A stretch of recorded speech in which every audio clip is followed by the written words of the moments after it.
Hola, soy el doctor José Felipe Villegas, profesor del Servicio de Neumología y de Medicina Crítica, y hoy les voy a platicar a ustedes acerca de las pruebas de función respiratoria o pruebas de función pulmonar. En clase anterior habíamos visto que una cantidad de aire entra al sistema respiratorio, que es un volumen. Ese volumen va a ser distribuido en forma equitativa hacia los pulmones y luego llega a los alvéolos para difundir a través de la membrana capilar y al ponerse de acuerdo con la sangre, entonces va a ocurrir el intercambio gaseoso. Nosotros podemos medir esa cantidad de aire que movemos en cada respiración a través de algunos aparatos, como vamos a ver adelante, que son el espirómetro y el pletismógrafo. Pero esa cantidad de aire que entra y sale en cada respiración, ese volumen tidal, es distribuido en diferentes formas dentro del sistema respiratorio, ¿verdad? Y podemos decir que existen 4 volúmenes y 4 capacidades. Los volúmenes es el volumen tidal, es el volumen de reserva inspiratorio, el volumen de reserva expiratorio y el volumen residual. Y también tenemos 4 capacidades, que es la capacidad inspiratoria, la capacidad vital, la capacidad residual funcional y la capacidad pulmonar total. Veamos todos y cada uno de estos volúmenes y estas capacidades del mismo aire que penetra al sistema respiratorio en cada respiración. El volumen tidal es la cantidad de aire determinado que entra y sale en cada respiración. Por ejemplo, si una persona inhala 450 mililitros de aire, forzosamente tiene que exhalar 450 mililitros de aire en condiciones fisiológicas normales. En condiciones patológicas, ¿verdad?, como por ejemplo en el enfisema pulmonar, empieza a haber retención de aire y empieza a haber hiperinflación pulmonar, atrapamiento de aire, y entonces los pulmones del paciente enfisematoso lo interpretamos como tórax en túnel, tanto en el examen físico como en el aspecto radiológico en una tele de tórax. Entonces, el aire que entra y sale en cada respiración es el volumen tidal. Si una persona está respirando, y aquí podemos ver estas gráficas, donde uno es hacia arriba inspiración y hacia abajo expiración. Inspiración, expiración. Si a una persona después de una expiración normal se le pide que meta una cantidad de aire después de un volumen tidal, entonces a esa cantidad de aire que con esfuerzo la persona puede inspirar, lo conocemos con el nombre de volumen de reserva inspiratoria. Por ejemplo, una persona está respirando de la siguiente manera: inspira y expira.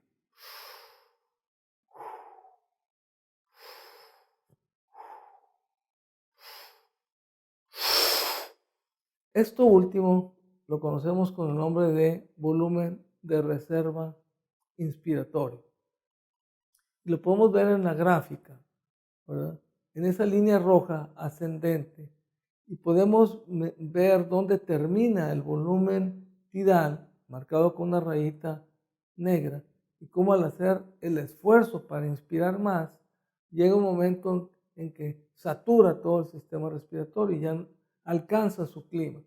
Y ese es el nombre de volumen de reserva inspiratorio. Lo mismo ocurre cuando después de una exhalación normal hacemos esfuerzo para sacar más aire. Ese aire que sacamos con esfuerzo lo conocemos con el nombre de volumen de reserva expiratorio. Y la onomatopeya de esto sería inspiración, expiración.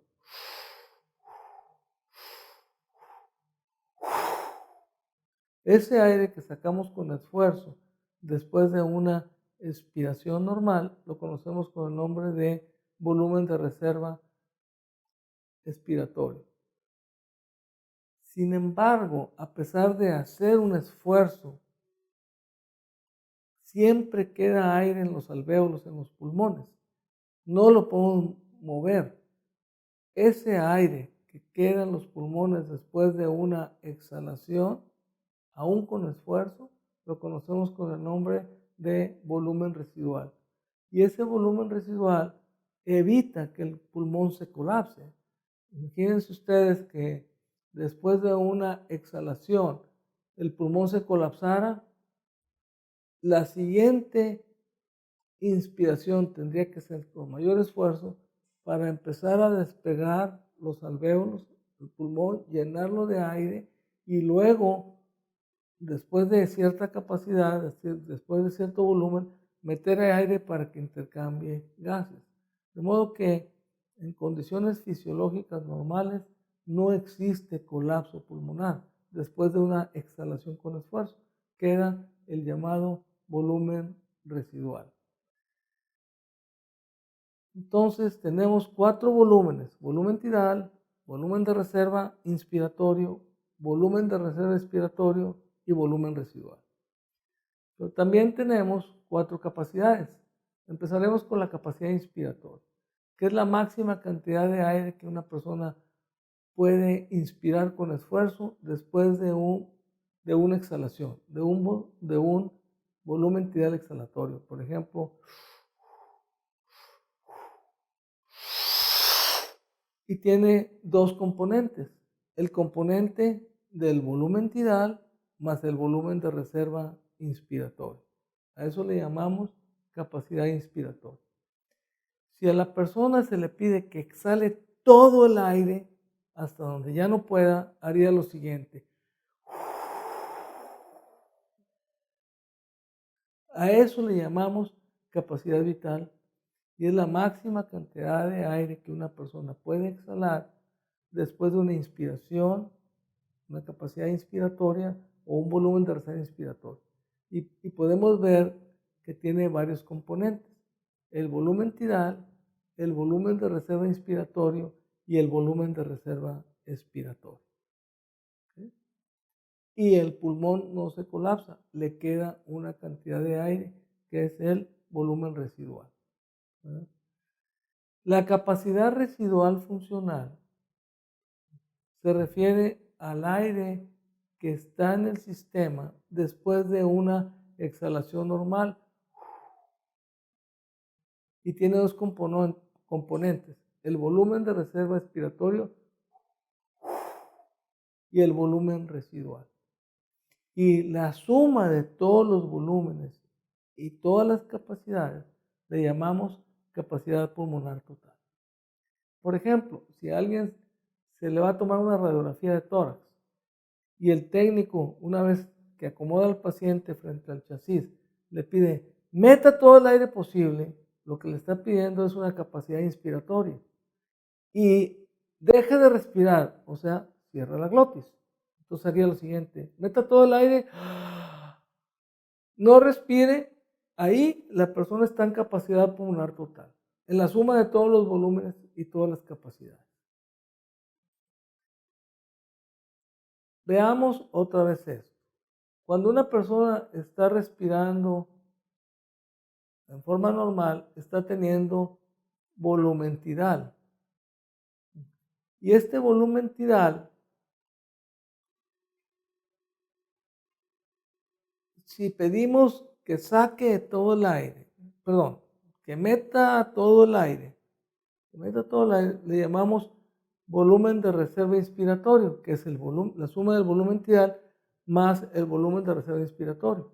Entonces va a ser una capacidad inspiratoria. ¿Okay? Hasta que llenó sus pulmones y no puede más. Entonces está en capacidad inspiratoria, la suma del volumen tidal más el volumen de reserva inspiratorio. Si después se le pide que haga una exhalación, aún con esfuerzo, saque todo el aire posible, lo que está haciendo la persona es una capacidad vital. Y va a estar sacando el aire del volumen tidal, del volumen de reserva inspiratorio, o sea, la capacidad inspiratoria, ¿verdad? Y el volumen de reserva expiratorio. ¿Okay? sin embargo, el pulmón no se colapsa, los alvéolos no se colapsan, queda una cantidad de aire determinada, que es el volumen residual. Entonces, si nosotros hacemos una medición de todo esto, nos vamos a dar cuenta de que en un momento dado, cuando la persona está se le pide que meta todo el aire, está en capacidad pulmonar total, que es la suma de los 4 volúmenes: volumen tidal, volumen de reserva inspiratorio, volumen de reserva expiratorio y volumen residual. Y tiene las 4 capacidades. 1, la capacidad inspiratoria. 2, la capacidad vital. 3, la capacidad o residual funcional. Y la suma de todos es la capacidad pulmonar total. Esto es importante y lo podemos medir. ¿Cómo lo podemos medir? A través de un espirómetro, solicitándole a la persona que haga un estudio llamado espirometría, que es un instrumento muy útil para el médico, como lo vamos a ver, que es sencilla de realizar, que brinda mucha información fisiológica, que desgraciadamente es un proceso, un estudio muy subutilizado y que realmente es una herramienta diagnóstica tanto para detectar enfermedades obstructivas como enfermedades restrictivas pulmonares. ¿Okay? Este es un equipo de los que se usaban hace muchos años, un equipo muy sofisticado, con un software que podíamos verlo en la pantalla y podíamos medirlo. Ahora tenemos equipos más pequeños, menos sofisticados, inclusive de bolsillo, que nos permite transportar el espirómetro a la cama del paciente, aún en urgencias lo podemos hacer o en el propio consultorio. Y si este equipo lo alimentamos con los datos del paciente, la edad, el género o sexo de la persona, la estatura, nos va a dar los valores normales, porque ya viene calibrado para eso, ya trae un software especializado para darnos los valores normales. Y entonces si lo hacemos nosotros, que respire el paciente en este equipo, nos va a dar los valores medidos y podemos comparar contra los valores normales, sacar el porcentaje y poder interpretar lo que está ocurriendo. Esto mismo lo podemos conectar, este mismo equipo lo podemos conectar a una laptop o una desktop y podemos nosotros verlo ahí, guardarlo, grabarlo, imprimirlo, etc. Y eso es importante. Podemos hacerlo en niños desde los 5 años de edad. O sea, es un estudio realmente sencillo si le explicamos a la persona cómo se debe llevar a cabo. Con este estudio de la espirometría podemos obtener 2 tipos de gráficas o 2 tipos de curvas. Una, la de la izquierda, le llamamos curva de flujo-volumen y la de la derecha le llamamos curva de volumen-tiempo.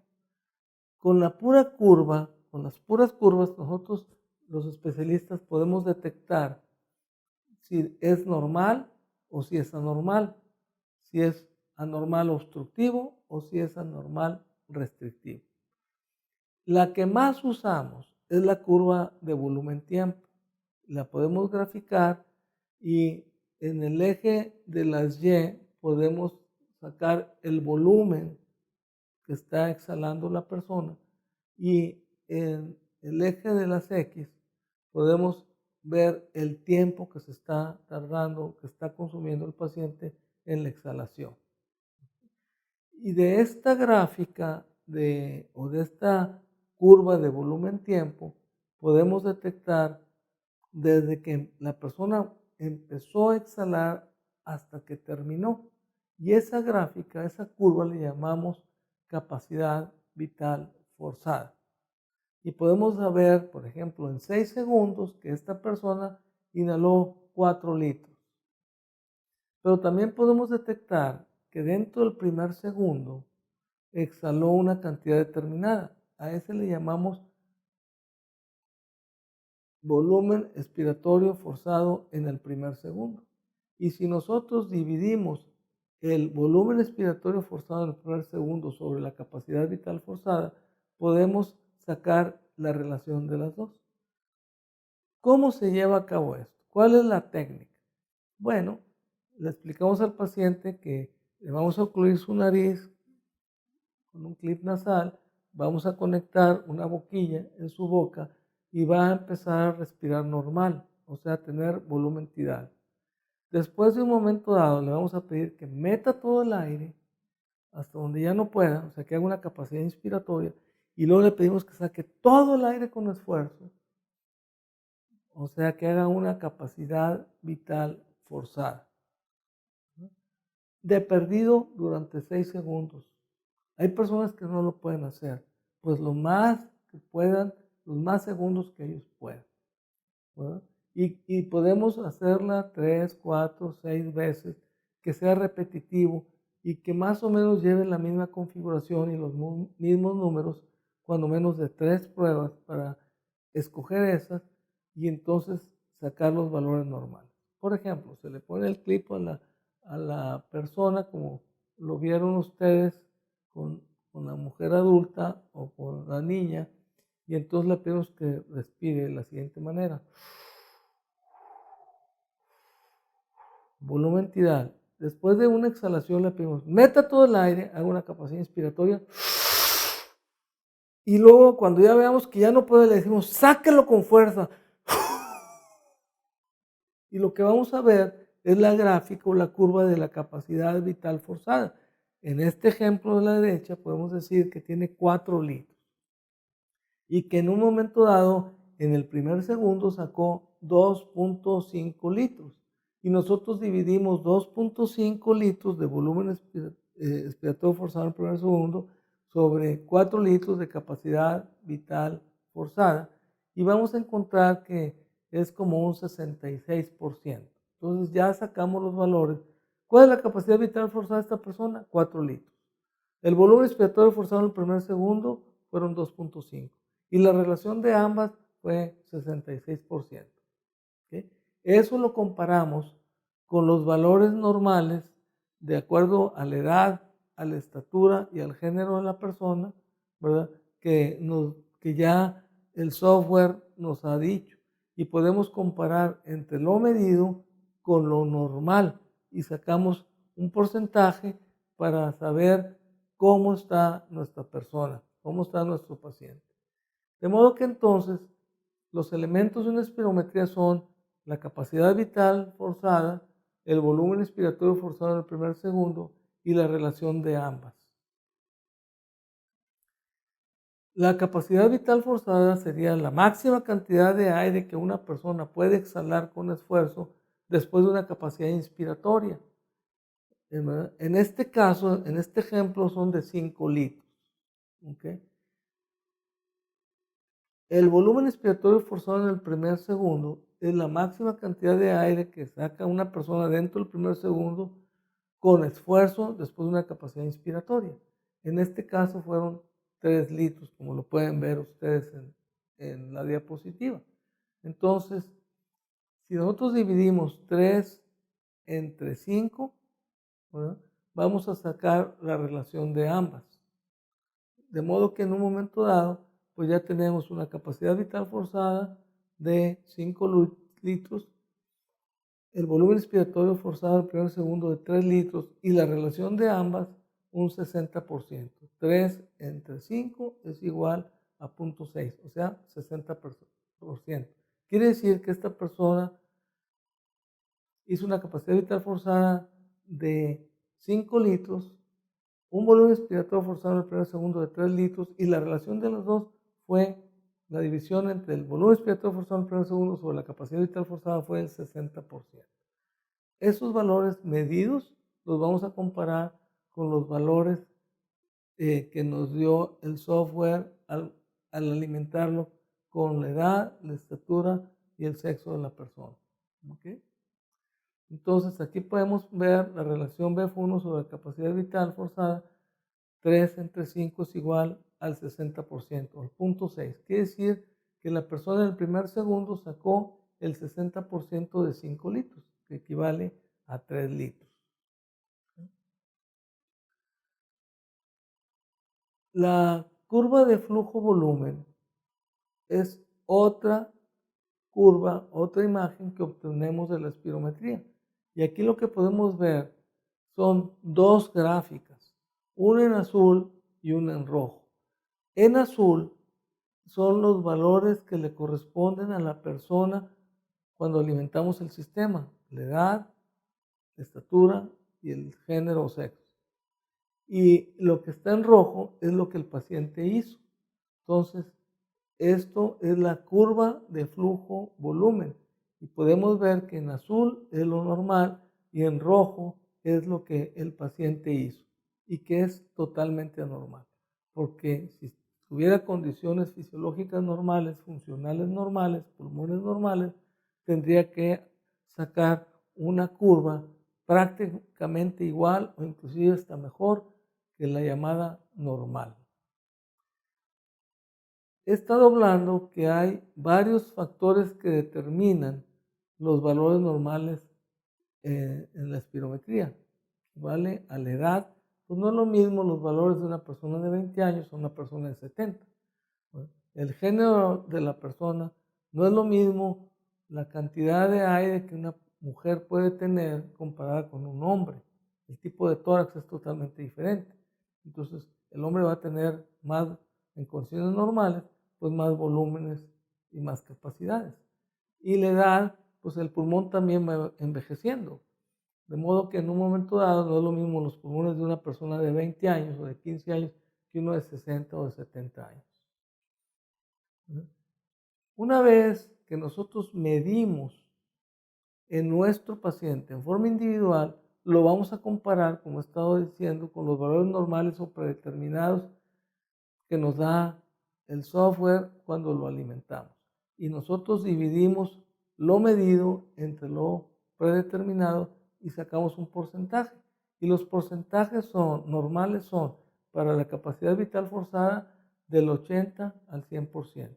Del volumen expiratorio forzado en el primer segundo, igual, de 80 a 100%, de lo medido entre lo predeterminado.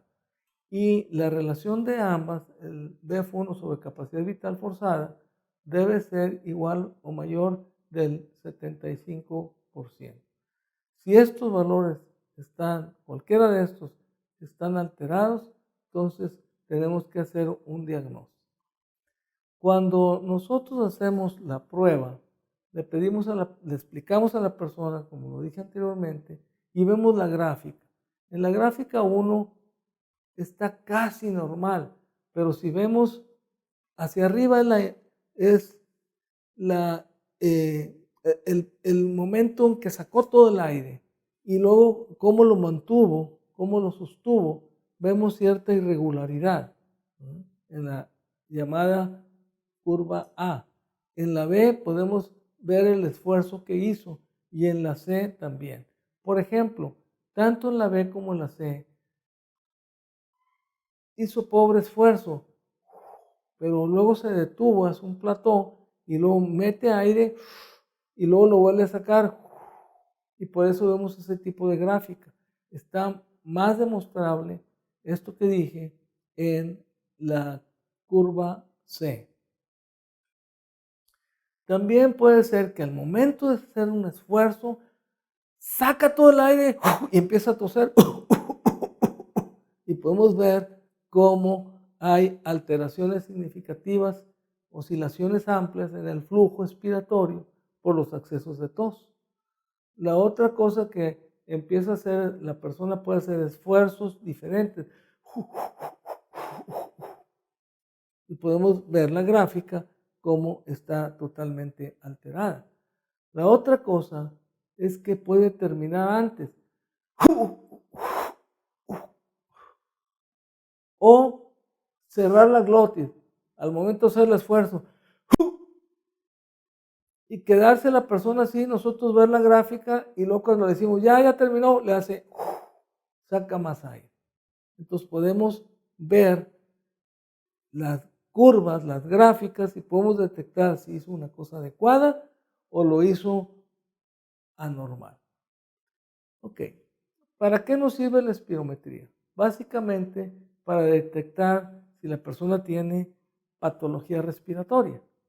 Bueno, existen dos alteraciones significativas que podemos detectar en la espirometría: las enfermedades obstructivas y las enfermedades restrictivas. Voy a hablar de todas y cada una de ellas. ¿Okay?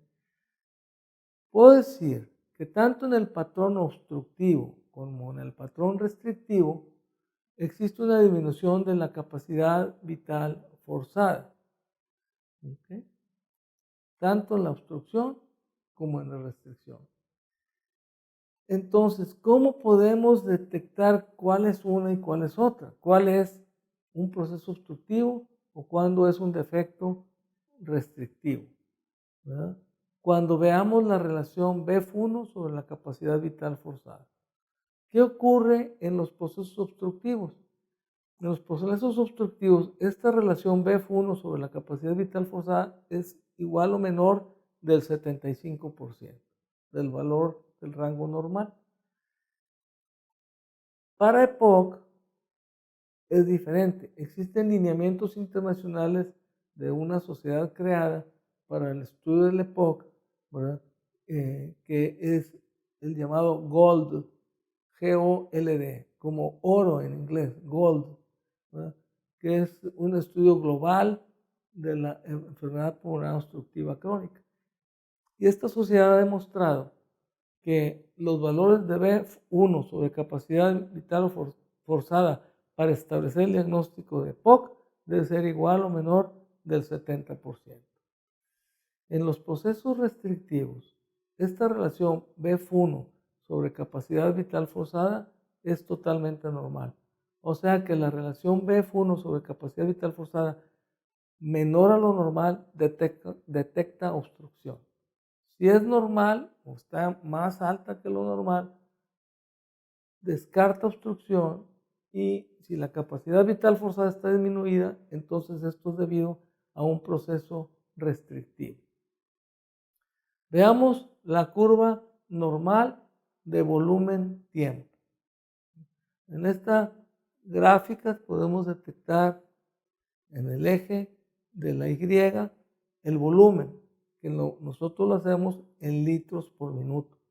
Y en el eje de las X es el tiempo. Imagínense ustedes un papel cuadriculado de un electrocardiograma. Sabemos que hay cuadros pequeños, cuadros chicos y cuadros grandes. Nosotros vamos a tomar en cuenta los cuadros grandes.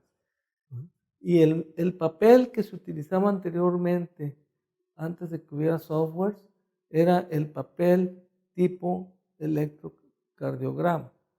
Y lo mismo, por cada cuadro grande hacia arriba medíamos volumen en litros.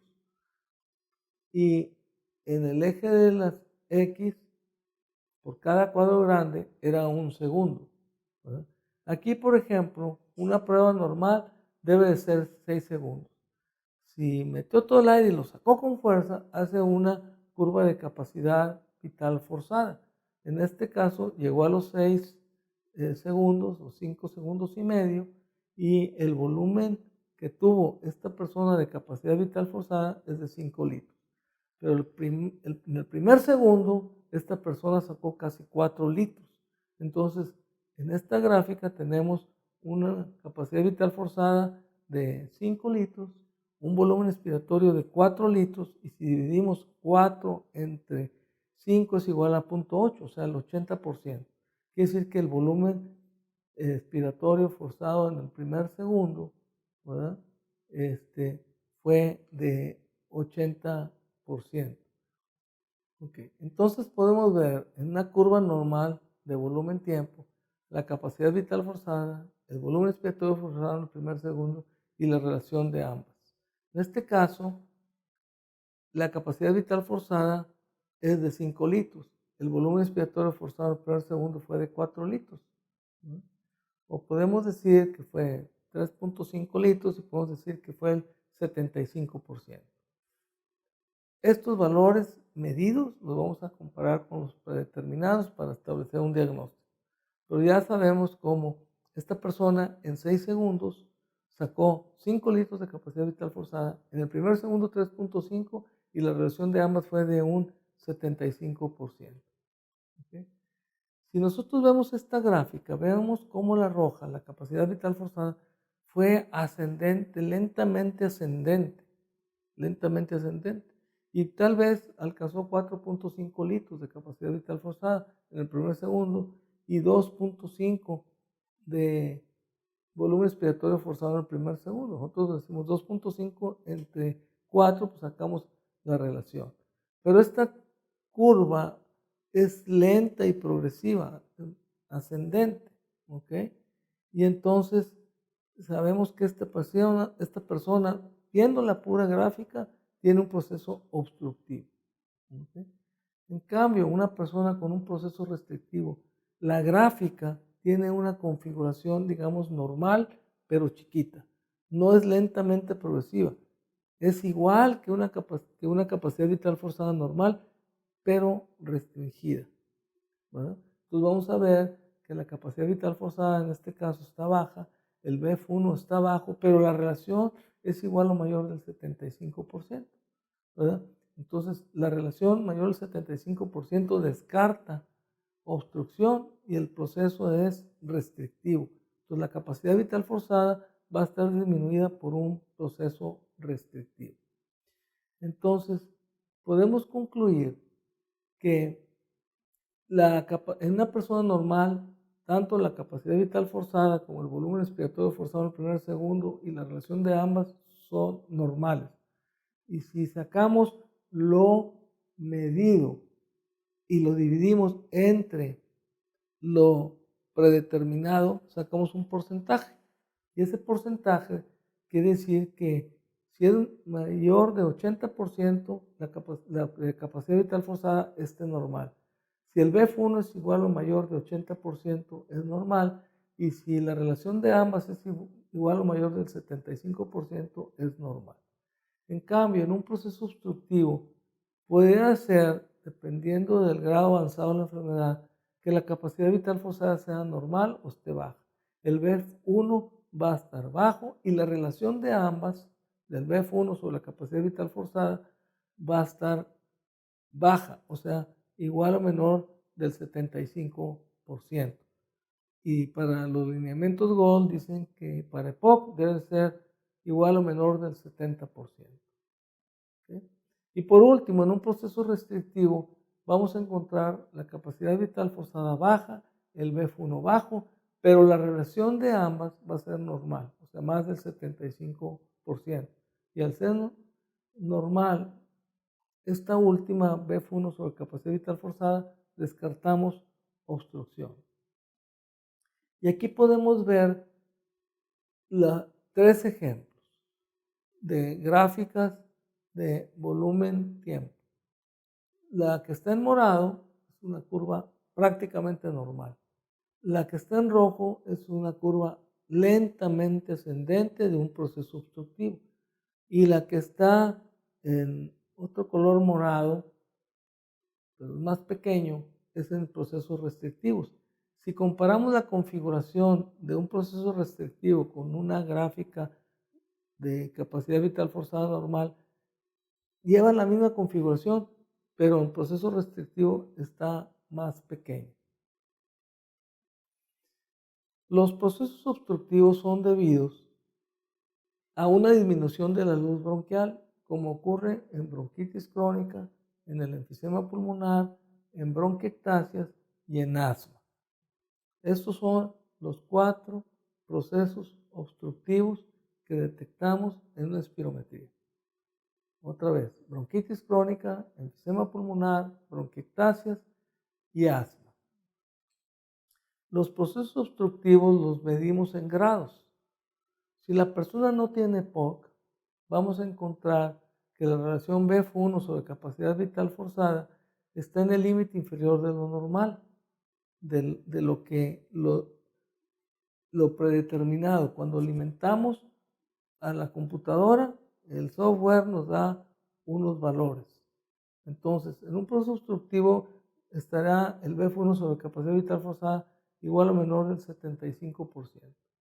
Y entonces podemos ver grados: leve, moderado, moderadamente grave, grave y muy grave, o severo o muy severo, ¿verdad? El BF1 en procesos obstructivos leves va a ser igual o mayor del 70%, en moderados de 60 a 69%, moderadamente grave entre 50 y 59%.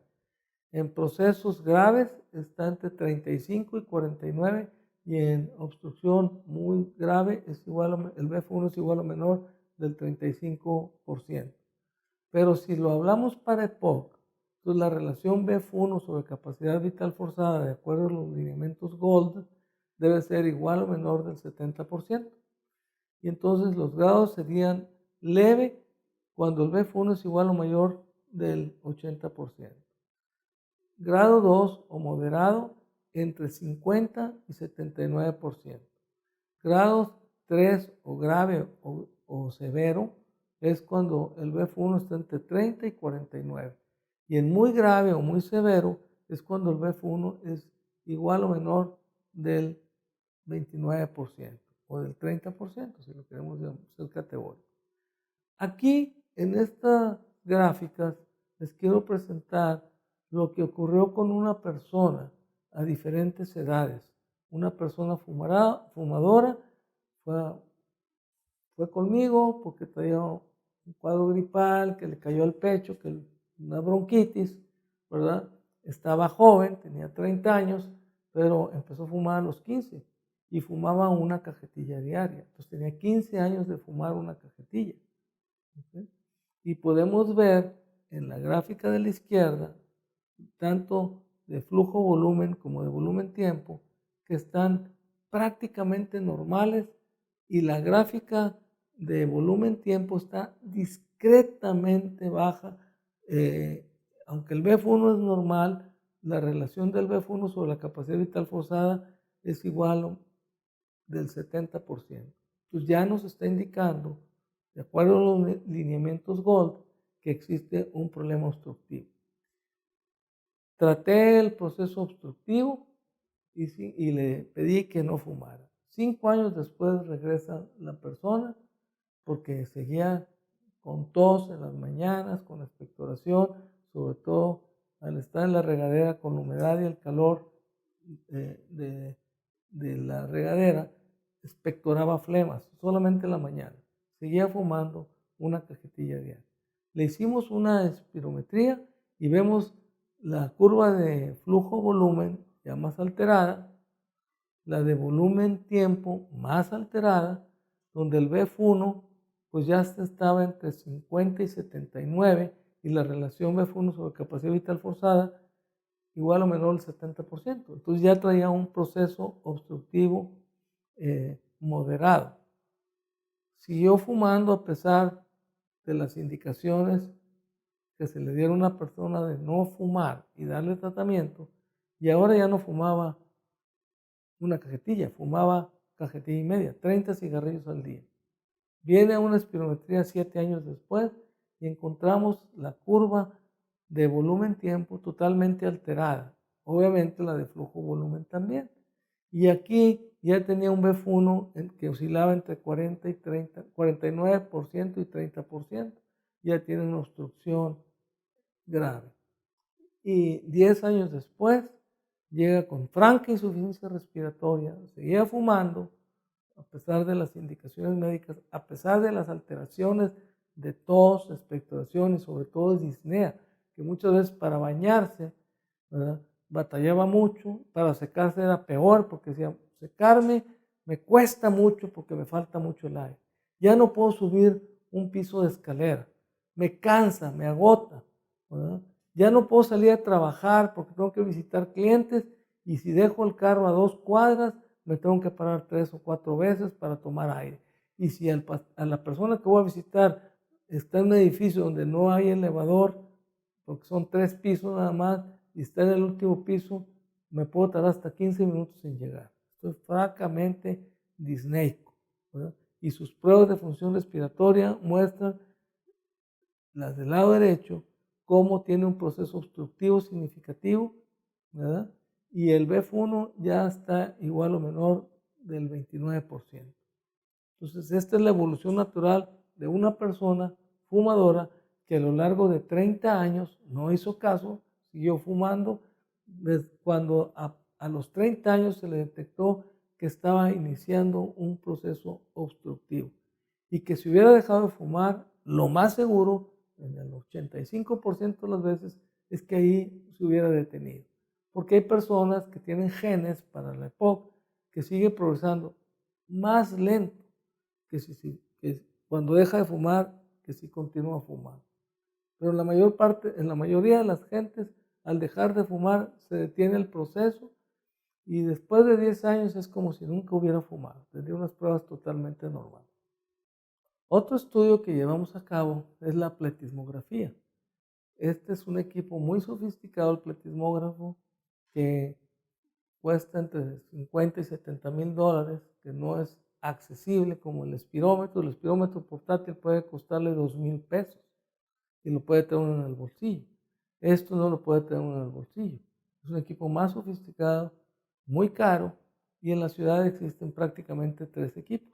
En el Hospital Universitario, en el Hospital Muguerza y en el Hospital 35 del Seguro Social. El pletismógrafo nos permite medir la capacidad pulmonar total y el volumen residual. El volumen residual también lo medimos y lo comparamos con los valores normales que nos va a dar el equipo cuando lo alimentamos, con la edad, el sexo y la estatura de la persona. El volumen residual normal, medido entre el predeterminado normal, es hasta 150. Valores mayores de 150 indican atrapamiento de aire, como se ve en personas con EPOC o con asma, durante una crisis aguda de asma.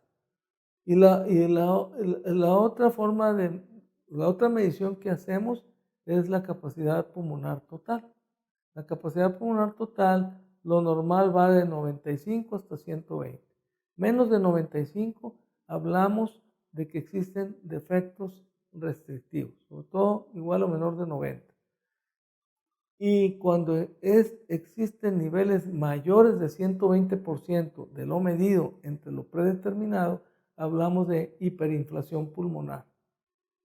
¿Sí? Entonces nos permite saber el pletismógrafo si existe hiperinflación pulmonar y atrapamiento de aire. ¿Okay? Entonces aquí podemos ver los valores para normales de 95 hasta 120. En hiperinflación pulmonar, la capacidad pulmonar total es igual o mayor al 120%. El atrapamiento de aire es el volumen residual, igual o mayor de 150% de lo medido a los valores estándares normales para esa persona de acuerdo a su edad, a su sexo y a su estatura. O nos permite detectar procesos restrictivos midiendo la capacidad pulmonar total igual o menor del 95% o del 90%, depende de lo que uno lea. Los procesos restrictivos son causados por trastornos alveolares, intersticiales, vasculares, linfáticos, pleurales, de la pared torácica o de la caja torácica. Por ejemplo, alveolares, si una persona llega con una neumonía, pues trae llenado alveolar. O si está en insuficiencia cardíaca y trae edema pulmonar, pues los alvéolos están llenos de líquido. Entonces va a haber un proceso restrictivo. Intersticiales, por ejemplo, cuando la persona tiene una fibrosis intersticial difusa bilateral o tiene una carcinomatosis linfangítica en el intersticio, pues vamos a encontrar un proceso restrictivo. Procesos vasculares, cuando existe hipertensión arterial pulmonar primaria, por ejemplo, pues vamos a encontrar un proceso restrictivo. Si la persona tiene un derrame pleural extenso, ¿verdad? Digamos que guarda 1, 2 o 3 litros en el espacio pleural, colapsa el pulmón y entonces si hacemos una espirometría o una pletismografía pues nos vamos a encontrar que tiene un proceso restrictivo.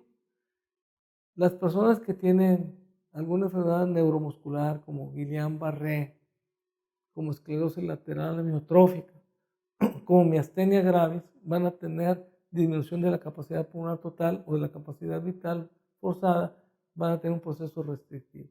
Y aquellas personas con defectos como una cifoescoliosis marcada o alguien que tuvo un politraumatismo, fractura de costillas que cicatrizaron en forma irregular, van a atrapar ese pulmón, no lo van a dejar expandirse, y entonces va a tener un defecto ventilatorio restrictivo. Si la detección del problema restrictivo es por espirometría, vamos a encontrar que la relación BF1 sobre capacidad vital forzada es totalmente normal, pero la capacidad vital forzada va a estar baja, igual o menor de 80%. Si es un proceso leve, está entre 79 y 70, la capacidad vital forzada. En un proceso moderado, pues va a estar entre 65 y 50. En un proceso restrictivo grave va a estar entre 49 y 35, y en un proceso grave existe un defecto ventilatorio restrictivo grave, la capacidad vital forzada va a estar menor del 34%. Si lo medimos por pletismografía, entonces dijimos que los valores normales son más de 95% hasta 120 de capacidad pulmonar total. Si está por abajo de 95, entre 85 y 94, existe una restricción leve. Si existen los valores medidos entre 70 y 84, hay un defecto ventilatorio restrictivo moderado. Si están entre 55 y 69, hablamos de un defecto ventilatorio restrictivo grave. Y si está menos del 50-54%, hablamos de una restricción muy grave. En conclusión, es importante conocer los procesos involucrados en el intercambio gaseoso. Las pruebas de función respiratoria son básicas para hacer una valoración fisiológica de nuestro paciente, sobre todo los que presentan síntomas respiratorios crónicos después de varias semanas, tos intratable, disnea o expectoración, o los tres juntos. Es importante familiarizarse con las gráficas que da la espirometría, tanto de flujo-volumen como de volumen-tiempo, para detectar cambios en un proceso restrictivo, en un proceso obstructivo, ¿verdad? Debemos conocer cuáles son los rangos normales en la espirometría y en la espirometría para poder establecer un diagnóstico adecuado a nuestro paciente y sobre todo dar el tratamiento específico que nuestro paciente necesita. Muchas gracias.